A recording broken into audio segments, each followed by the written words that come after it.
옛날에 산업혁명을 이룬 나라들은 지금 잘 살아서 최대한 탄소 배출을 줄이자고 하고 있는데, 그러니까 흔히 말하는 개발도상국은 지금 막 발전을 해야 되는 상태여서 탄소를 내보내야 되는 상황이잖아요. 근데 이걸 막고 있는 지금 선진국들을 보면은 이게 좀 간극이 있지 않나. 그래서 이 간극을 어떻게 줄이면 좋을까 하는 생각이 들어서 질문 드립니다. 제 수업에 듣는 지금 대학교에 제가 부산대학교에 있는데 제 수업에 미얀마에서 온 친구가 제 또 수업을 듣고 있는데 같은 질문을 했어요. 우리나라는 더 발전을 해야 되고 그렇죠? 자기가 이제 부산에 한국에 와서 보니까 이 한국에서는 물론 이제 대기오염 문제도 심각하고 그렇지만 너무 편리한 교통 그렇죠? 잘 사는 모습을 볼 때 우리 미얀마에 돌아가서도 우리 국가도 이렇게 잘 사고 싶은데 그러기 위해서는 이 화석 연료에 기반한 에너지가 정말 중요한 것이 아니냐 이런 이야기를 했습니다. 그렇죠? 그리고 그런 것들은 지금 실질적으로 저개발 국가들과 그다음에 또 개발도상국들이 함께 목소리 높이고 있는 것이고 그렇기 때문에 국제적으로는 이제 손실과 손해 기금을 통해서 이제 문제를 해결하려고 하고 있으나 실제로 해야 되는 것만큼은 가진 않는 거죠. 그렇죠. 그래서 사실 이것이 굉장히 이제 큰 이제 문제로 이제 떠오르고 있는 것인데, 근데 우리가 이제 돌아보고 보면 우리가 굉장히 빠르게 선진국을 포함해서 우리나라도 마찬가지죠. 빠르게 발전을 해왔는데 이러한 것들이 과연 그러면 좋은 면만 있는 것이냐? 그렇지 않은 다양한 다른 형태의 문제점을 야기를 해오면서 온 것이고, 굉장히 갈등이 고조가 되어 왔고, 어떻게 보면 사회의 격차. 가 커지는 방향으로 온 것이죠. 근데 그렇기 때문에 어떻게 보면 우리가 지금까지 수십 년 동안의 경제 개발의 모델이 있잖아요. 그 모델은 성공했다라고만은 볼 수가 없는 것이죠. 그렇기 때문에 지금 이제 개발을 해야 되는 그런 저개발 국가들도 있지만 사실 우리도 마찬가지예요. 우리도 지금 어때요? 지금 경제 성장해야 된다라는 것들이 중요하잖아요. 그렇죠? 먹고 살기 위해 중요한데 그러면 지금 우리가 고민해야 되는 것은 과연 그러면 좀 더 지속 가능하면서 그렇죠? 그러면서 환경을 더욱더 보존하는 그러한 경제 모델이 있을 수 있지 않을 것이냐. 이제 그런 모델로 가야 되는 것이죠. 그리고 그러한 경제 발전의 모델로 가기 위해서는 결국은 에너지원의 전환이 필요하다라고 볼 수 있을 것 같아요. 왜냐하면 화석 연료라고 하는 것은 또한 지속 가능하지 않거든요. 왜냐하면 매당량이 지금 제한이 되어 있기 때문에 그렇기 때문에 우리가 만약에 다른 에너지원을 쓸 수가 있다고 하면 전환을 해야 되는 것인데 그런 의미에서는 재생에너지로의 전환이 중요하다고 생각을 합니다. 물론 이제 우리나라 사정에 생각을 해서 다양한 그런 에너지원에 대한 고민도 필요하긴 하지만 지금 점차 이 재생에너지의 가격이 제가 오늘 설명하지 않았지만 굉장히 빠르게 낮아지고 있고 우리나라만 사실은 좀 아직까지도 화석 에너지가 좀 더 값싼 에너지원이지만 우리나라도 올해 말이 되면 이 재생에너지 가격이 화석 에너지나 원자력보다 더 싸진다라고 지금 전망이 되고 있거든요. 그렇기 때문에 좀 더 값이 싸면서 좀 더 환경에 친화적인 그러한 에너지원으로 가면 그 에너지원을 바탕으로 해서 경제 성장을 이룰 수 있는 것이거든요. 그렇기 때문에 이제 그런 부분을 이제 고민을 해야 된다는 것인데 근데 여러분한테 말씀드리고 싶은 것은 그럼에도 불구하고 실제로 친환경 에너지라는 것은 존재하지 않아요. 왜냐하면 이 자연 법칙상 이 에너지라는 것은 우리가 연력학 제2 법칙이 있죠. 에너지는 일단은 불변해요. 이 닫힌 시스템 내에서는. 그래서 에너지의 양을 변하지 않지만 어때? 에너지는 모습을 바꿀 수가 있죠. 그렇죠. 그런데 그리고 우리는 태양에서 오는 1차 에너지를 바로 못 쓰잖아요. 식물처럼. 만약에 우리가 식물처럼 광합성을 한다고 하면 지금 이런 모든 문제가 없을 텐데 그래서 우리가 쓸 수 있는 에너지, 열 에너지로 전환을 해야 되는데 문제는 에너지를 전환할 수 있지만 에너지를 한 형태에서 다른 형태 바꿀 때 벌금을 내야 되죠.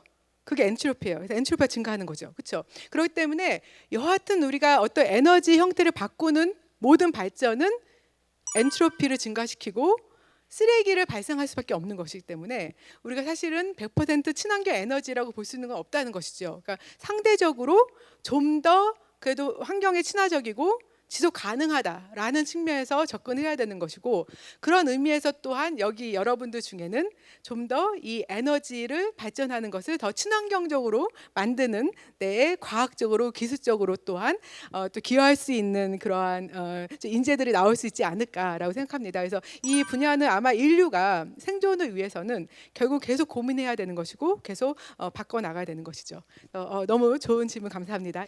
아까 기후 행동을 가능하게 하는 요건 요건을 있다고 하셨는데 그 요건을 충족시키기 위해 이번 연도에 기후헌법 소송이 일어났잖아요. 그에 대해 어떻게 생각하시고 저희가 그런 기후헌법 소송을 지지하기 위해서 어떤 행동을 취할 수 있는지가 궁금합니다.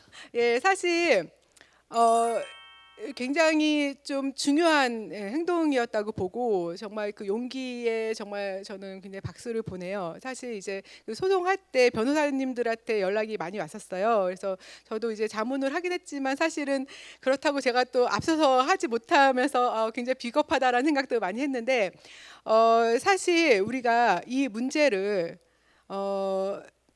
다양한 형태로 해결할 수가 있겠지만 하지만 지금까지 이 문제를 특히 과학자들이 한 수십 년 동안 과학적으로 증명하기 노력을 해왔고, 그렇죠? 그런 의미에서 이 IPCC라는 거는 첫 번째 보고서가 1990년도에 첫 번째 보고서가 돼 있고, 제가 이제 6차 평가 보고서에 참여한 거고 지금 7차 평가 보고서 하고 있어요. 근데 제가 6차 평가 보고서 이제 마무리할 때 그때 많은 과학자들이 굉장히 회의감이 들었고 제가 얘기한 게 이게 무슨 소용이냐, 그렇죠? 이 과학적으로 이미 1990년도에 이미 과학적으로 명확하게 보였거든요. 그 사실 보고서가 진행이 되면서 보여주고 있는 거는 지구 온난화가 점차 심화되고 있다.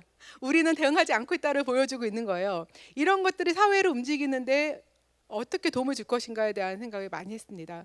그런 의미에서 실제로 지난 10년 동안 이 빠르게 대응이 지금 증가하고 있는데 그 대응을 증가시킨 데는 사실 이런 저 같은 과학자들의 역할이 아니고 청소년들의 역할이 컸어요.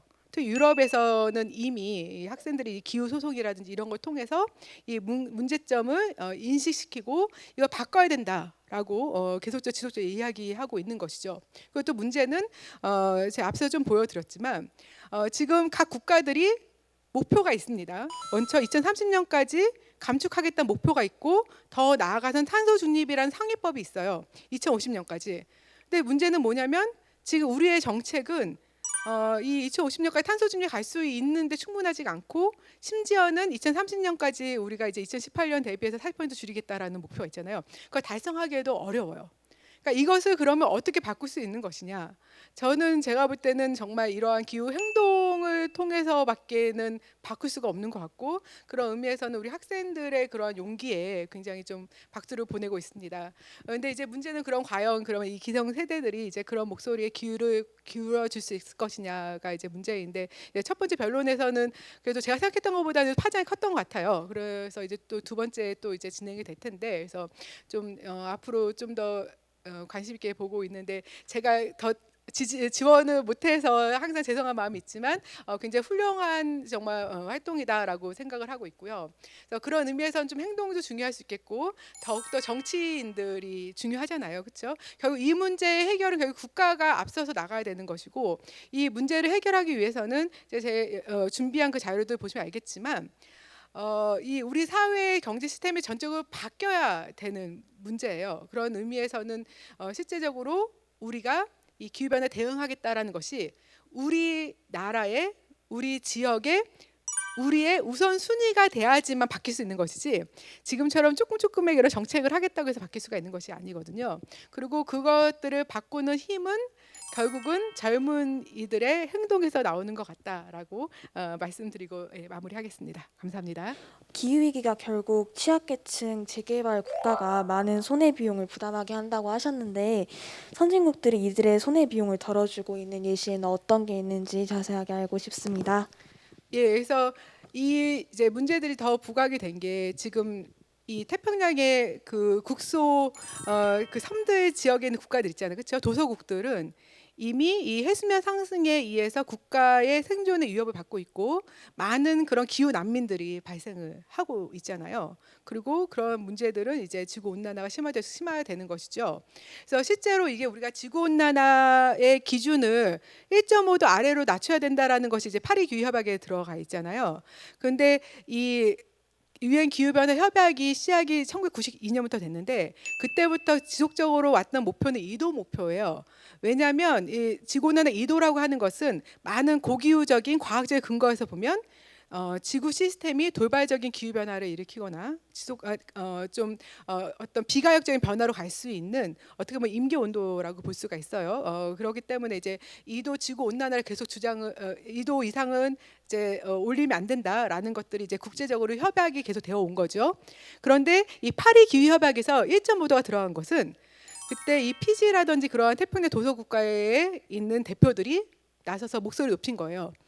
물론 전지구적으로 2도라는 것이 임계 온도가 될지 모르겠지만 이건 전지구적인 규모이고 지역적으로 볼 때 이미 지구 온난화 1도에서도 피해를 보고 있는 국가들이 많다라는 거예요. 그런데 이러한 특히 태평양 도서국들은 1.5도 지구 온난화가 되면 아마 많은 국가들이 이제 이 해수면이 이제 더 올라가기 때문에 이제 국가의 생존에 이제 문제가 될 수 있다. 그래서 1.5도를 해야 된다라는 걸 강력하게 이야기를 했고 그런 의미에서 이제 파리에서 2015년 12월에 파리의 기후 협약에서 이제 1.5도 지구 온난화의 목표가 들어갔다라고 보시면 될 것 같아요.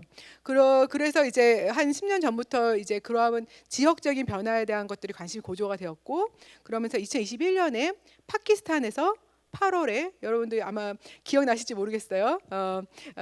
너무 어려서 아마 기억이 안 나실 수도 있을 텐데 파키스탄에서 8월에 폭우가 발생했는데 하루 동안 내린 폭우로 국토의 3분의 1이 잠겼습니다.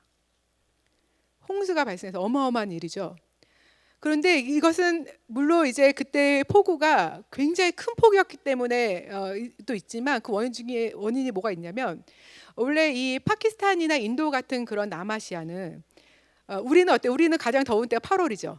우리나라 동아시아는 8월이 가장 덥지만 인도나 파키스탄이나 남아시아는 4월부터 5월이 가장 더워요. 그때 온도가 가장 많이 올라갑니다. 그러는데 2021년에 파키스탄은 그때 봄철 온도가 굉장히 높았어요.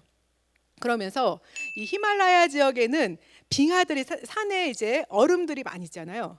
근데 그 빙하가 다 녹은 거예요. 봄철에 온도가 50도 이상 올라가서 지역별로 50도 이상 올라간 지역들이 많았습니다. 그래서 그때 큰 이슈가 됐어요.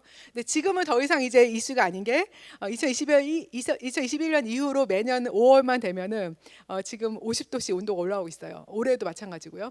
그래서 여하튼 빙하가 많이 녹아서 빙하가 녹으면 이게 산사면에 흘러내리는 것이 아니고 빙하호수로 보통 만들어져요.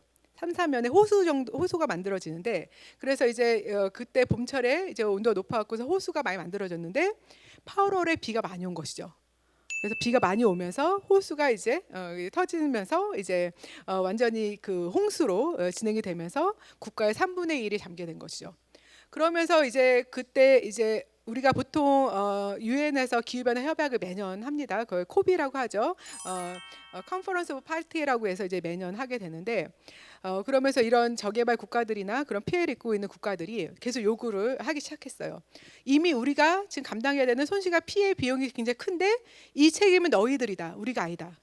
그러면서 이 손해의 기금을 만들어야 된다는 걸 목소리를 높이고 그게 2022년에 어느 정도 협의가 되면서 작년에 그 11월 말에 이 두바이에서 한 그 회의에서 어쨌든 기금이 조성이 됐습니다.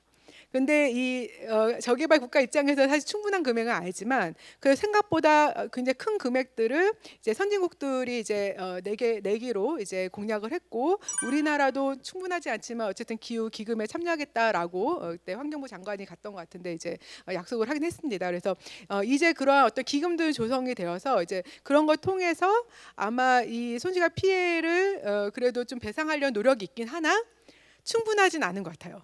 그래서 아마 앞으로 이 문제는 더 커지게 될 것인데 왜냐하면 올해 같은 경우에도 봄철에 지금 남아시아 지역, 동남아시아, 남아시아 지역의 온도 상승이 굉장히 컸잖아요. 그래서 아마 여러분들 뉴스 보실지 모르겠는데 원숭이가 나무에 온도를 못 건드리고 떨어져서 죽게 되고 막 그러한 지역들 뉴스도 막 나왔는데요. 그래서 지금 그 피해가 굉장히 고조가 되고 있어요. 그렇기 때문에 아마 이 문제는 더욱더 큰 문제가 될 것이고 근데 비단 이것은 국가 간의 문제만이 아니에요. 작년에 저는 그 미국에서 나온 미국의 기후변화 평가 보고서 오차 보고서 한번 여러분들 보시면 제가 그 자료에 보면은 있거든요. 그 구글에서 보시면은 다운 받아 보실 수가 있는데요. 너무 놀라운 게 미국에서 연구 중에 하나인데 한 지역에서 이제 그 지역의 그 열 분포를 조사한 거예요. 여름철에. 왜냐하면 여름철에 지금도 보면은 모든 지역의 온도가 같진 않잖아요, 그렇죠? 근데 특정 지역의 온도가 굉장히 다른 지역보다 올라간 거예요. 봤더니 취약계층들이 살고 있는 지역인 거예요. 그래서 그 연구 결과는 뭐냐면 실제로 이 폭염이 발생했을 때 더 크게 영향을 받고 있는 계층은 취약계층이라는 것이죠. 그 미국 내에서도. 그렇기 때문에 이러한 어떠한 그 격차의 문제, 그 불평등의 문제라는 것들은 또한 한 국가 지역에서도 문제이기 때문에 아마 이 문제는 아마 계속적으로 이제 대두가 돼야 될 것이고, 이 문제를 해결하기 위해서 함께 이제 노력하는 것이 무엇보다 중요하겠다라고 말씀드릴 수 있을 것 같습니다. 예, 감사합니다. 그 강연 도중에 세계 기후 위기 대응 성적표에서 저희 나라가 최하위권으로 나타난 것으로 알고 있는데, 그러면 최상위권 국가들에 비해서 저희 나라가 어느 점에서 미흡하게 저런 결과가 도출된지 궁금합니다. 예, 정말 중요한 질문을 해주신 것 같아요. 지금 이 순위를 발표하는 거는 사실 국가기관에서는 하는 거 아니고 그 민간 단체들이 여러 개의 이제 그 기후 행동을 하는 전 세계 민간 단체들이 한 3년 전부터인 것 같아요. 그 콥에서 이제 매년 이제 평가를 지금 하고 있는데, 우리나라가 이제 작년도 그렇고 재작년도 보면은 이제 성적이 굉장히 안 좋죠. 보면 네 가지 부분으로 아마 그 자료를 보시면 되겠지만 네 가지 부분의 평가가 있는데요. 일단 우리나라의 성적이 가장 적게 되는 것 중에 하나는 재생에너지 부분에서, 재생에너지가 이 최종 에너지에 이 기여하는 그 부분에서 우리나라가 거의 최하위 중에 하나입니다. 우리나라는 조금 그게 늘었는데 올해 좀 평가를 봐야 되겠지만 그 최종 에너지 생산에 재생에너지가 기여하는 그 비율이 6%에서 7%밖에 안 돼요. 근데 지금 전 세계적으로 이 재생에너지 사용이 가파르게 증가하고 있고, 제가 최근에 그 필리핀에서 온 연구원한테 얘기를 들었는데 지금 필리핀은 거의 뭐 50-60% 정도를 이 재생에너지, 태양광 에너지와 그러한 풍력이라든지 그런 재생에너지로 지금 전환을 시키는데 성공을 했다라고 하고요.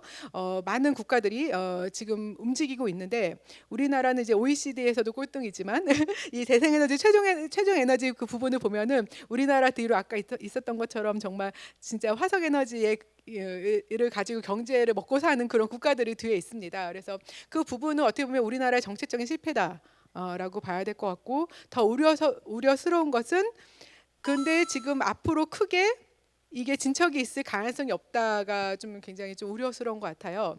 근데 물론 재생에너지도 단점이 많이 있습니다. 그동안 그리고 특히 이 재생에너지의 단점으로 많이 이제 얘기했던 것이, 첫 번째로 이제 얘기하는 게 뭐 우리나라는 재생에너지의 기후 조건이 좋지 않다라고 얘기하는데 그것은 과학적 오류입니다. 우리나라의 기후 조건으로 충분하게 재생에너지를 쓸 수 있는 포텐셜이 있는 것이고요. 그 다음에 이제 문제가 되었던 것이 간헐성이죠. 예를 들어서 태양광을 할 경우에는 사실은 이제 태양광이 들어오는 그런 낮에만 할 수 있으니까, 그렇죠? 그리고 풍력 같은 경우에도 굉장히 민감하더라고요. 제가 최근에 그 풍력 하시는 분들하고 좀 얘기를 해봤는데, 이 바람의 조건이 있어요. 바람이 너무 약해도 안 되고 바람이 너무 강해도 안 되는 거예요. 예, 그다음에 또한 바람의 방향도 이제 민감하게 바뀌는 거죠. 그런데 지금 기술이 굉장히 빠르게 바뀌고 있고, 예전에는 풍력 같은 경우가 바람 방향에 따라서 좀 민감했다고 하면 최근에는 이제 그런 것들을 극복할 수 있는 기술이 만들어지고 있고, 태양광 쪽에서도 지금 가격이 굉장히 가파르게 내려가고 있죠. 그렇기 때문에 지금 굉장히 전 세계에서 빠르게 움직이고 있고, 이 분야로 직업 창출이 많이 되고 있어요. 그리고 대부분 이제 화력 발전소들은 이제 줄이고 있는 상황인데, 우리나라 아직까지 새로운 이제 발전소를 지을 어떤 계획들이 있잖아요. 그러한 것들이 사실 이제 우리나라의 기후 대응이 충분하지 않다라는 것을 이제 보여주는 그러한 일례인 것 같고, 그다음에 또 이제 문제 중에 하나는 우리나라가 굉장히 에너지 효율이 작은 나라 중에 하나예요. 그래서 근데 사실 우리가 이 기후변화 대응 얘기하면 이제 에너지원 바꾸는 거 얘기하고 얘기를 많이 하잖아요, 그렇죠? 근데 사실 우리가 지금 큰 기술의 어떠한 전환이라든지 에너지원을 바꾸지 않더라도 이 에너지 효율성을 증대시키는 것만으로도 크게 줄일 수가 있거든요. 가령 예를 들어서 우리는 굉장히 에너지망이 중앙 집권적이기 때문에 에너지가 생산되는 데와 에너지가 소비하는 데의 거리가 멀죠. 그렇기 때문에 보통 이제 손정화를 통해서 전달해 가는데, 그렇게 손정화를 통해서 이제 전력이 가면서 전력의 손실이 굉장히 많은 거예요. 그래서 최근 이게 통계 나온 거 보니까 서울 같은 경우에는 에너지 자립도가 제로더라고요. 그 얘기는 서울 지역에서는 에너지 발전이 없는 거죠. 다른 데 끌어오는 거죠. 그리고 예를 들어 이제 원자력이나 원자력을 많이 포함하고 있는 경북 지역, 경남 지역이나 아니면 화력 발전소가 많이 있는 그러한 이제 서해안 지역에만 자립도가 200이 넘는 거예요. 그 이야기는 그 지역에서 에너지를 만들어서 서울이나 다른 지역으로 보내고 있다는 것이죠. 이러한 것들을 좀 더 효율적으로 그런 어떤 전력의 그리드망을 만들고 특히 이제 AI의 발달을 통해서 우리가 정말 더 에너지 효율을 더욱더 강화시킬 수 있는 방향으로 가기 때문에 그러한 기술들을 통해서 사실은 우리가 크지 않더라도 이제 효율을 증가시키면서 배출을 줄일 수 있는 방안들이 있다라는 거예요. 그래서 어떻게 보면 그런 의미에서는 정책도 굉장히 중요하다. 라고 볼 수가 있을 것 같고요. 다시 좀 앞으로 돌아가서 아까 이제 재생에너지 얘기하면서 해서 간헐성 얘기했었는데 그때 어려운 것 중에 하나가 있어 간헐성의 문제가 되는 것이 이제 에너지 전력을 저장하는 것의 문제였죠. 그렇죠? 배터리의 문제였는데 지금 이제 배터리 같은 경우에도 점차 용량이 커지고 있고 가격이 싸지고 있는 것이죠. 그래서 그런 거를 다 고려할 때에는 우리도 좀 더 적극적으로 이제 재생에너지로 움직이는 부분에 대한 고민이 필요하다라고 볼 수가 있을 것 같아요. 그래서 그런 부분 그런 거 종합적으로 봤을 때 종합적인 순위로 해서 이제 우리나라가 성적 좋지 않다라는 것이고 거기에 이제 기여한 것 중에 하나는 또한 정책입니다. 왜냐하면 지금 보면 우리나라는 제가 느끼는 게 이 기후 변화 대응은 별로 우선순위 안 있는 것 같아요. 그렇죠? 여전히 우리는 경제 성장을 아직도 목표로 하고 있는 것이죠. 그렇죠? 그렇기 때문에 그 철학이 무엇이냐에 따라서 정책이 어떻게 담기냐가 가는 것인데 그런 입장에서는 아직까지 우리나라 전체적인 정책에 기후 변화에 대응하는 것들이 다 담기지 않아 있고 그런 것들이 사실 우리나라 순위를 낮게 하는 데 영향을 미쳤다라고 볼 수 있을 것 같습니다. 화석 연료 사용을 줄이기 위해서 재생에너지가 주목받고 있는 걸로 알고 있는데요. 태양광 패널 같은 경우에는 일정 시간이 지나면 효율이 점점 떨어져서 한 15년이나 20년이 지나면 폐패널이 발생하는 걸로 알고 있거든요. 그런 쓰레기 같은 경우에는 어떻게 처리하는지 알고 싶습니다. 예, 그래서 지금 굉장히 중요한 부분에 대한 지적을 해주신 거고 이런 문제들이 있기 때문에 제가 아까 말씀드린 것처럼 우리가 완전히 친환경적인 에너지원은 없다라고 이제 말씀드린 것 중에 하나인데요. 결국은 어떤 에너지 발전을 하기 위해서 어떤 형태의 발전이든 쓰레기가 나올 수밖에 없는 거죠. 그렇죠? 환경 오염을 만들 수밖에 없는 것인데 그런 의미에서 이제 특히 태양광 같은 경우에는 이 패널 같은 경우가 점차 기술이 발전하면서 그 수명을 늘려가고 있긴 하지만 과거에 만들었던 애들은 또 수명이 굉장히 적거든요. 그래서 그런 것들이 이제 폐기물이 이제 어떻게 처리하냐가 이제 문제인데 또한 그런 부분도 최근에 이제 기후테크라고 해서 많이 들어보셨을 거예요. 기후테크라고 해서 이제 이 분야가 우리나라에서 좀 이제 활성화가 좀 이제 되려고 하고 있고 이제 전 세계적으로 굉장히 많이 활성화가 되고 있는데 그런 기후 테크들이 이제 그런 문제들을 더 잘 해결하기 위한 다양한 아이디어를 가지고 새로운 기술들이 이제 개발이 되고 있는 것인데 저도 이제 태양광 패널 쪽을 잘은 모르지만 이제 그러한 재처리로 할 수 있는 그런 방안들에 대한 기술도 지금 많이 개발이 되고 있다고 합니다. 그래서 아마 앞으로 그런 부분에서의 이제 기술 개발이 더 필요할 것이고 더 나아가서는 실제 그 패널의 효율을 증가시켜서 이 수명을 연장시키는 그러한 연구가 중요한데 제가 얘기 듣기로는 우리나라가 그 태양광 패널과 관련되어진 과학적인 그런 연구에서 우리가 넘버원이라고 합니다. 그래서 그 과학적인 분야를 주조하시는 분들이 이렇게 성균관대학교에도 계시고 부산대학교에도 이제 관련된 연구하시는 교수님들이 계신데 과학적으로 우리나라가 넘버원이라고 해요. 근데 이제 문제는 그것을 실제로 기술화해서 상품화해서 만들어 가는 데는 우리나라가 아직까지 그쪽으로 사업이 많이 성숙돼 있지 않고 있는 것이죠. 그래서 지금 대부분 중국에서 주도를 하고 있거든요. 그래서 중국 같은 경우는 지금 이런 태양광뿐만이 아니고 풍력 에너지 발전에서도 실제 이런 상품을 만들고 기술을 끌어가는데 굉장히 적극적으로 가고 있는데 우리나라도 아마 앞으로 이제 그런 부분에서의 기술 발전도 필요할 것 같고 아마 여기에 계신 여러분들도 특히 그런 과학기술 쪽에 관심이 많다고 하면 이제 그런 분야들이 이제 앞으로 정말 우리가 해야 되는 것이고 또 기회가 있는 것이고 또한 그러한 기술 통해서 여러분들이 또한 이제 기후 변화에 대응하는 데 또 기여할 수 있는 것이기 때문에 그래서 좀 많이 관심을 가지고 앞으로 역할을 해주시면 좋겠다라고 말씀드리고 마무리하겠습니다. 감사합니다. 네, 작년에 2023년에 첫 번째 전지구 이행 점검이 있었는데 여기서 잘된 부분과 잘 되지 않았던 부분이 무엇인지 또 이를 통해 2028년에 있는 두 번째 전지구 이행 점검에서는 어떻게 진행될지가 궁금합니다.